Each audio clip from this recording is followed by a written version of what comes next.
انتہائی پیاری اور من پسند باتوں کا چینل وائس پلس۔ السلام علیکم ناظرین،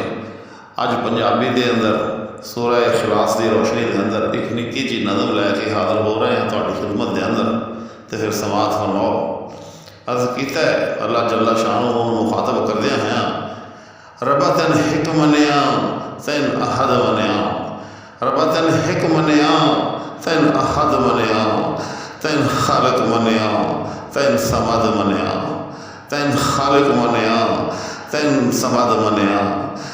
تین لم یلد منیا تین لم یولد منیا، تین لم یلد منیا تین لم یولد منیا، ربا بخش چھڈی دے آخرت دے،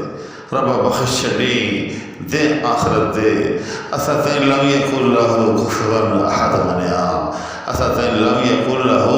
کفوا احد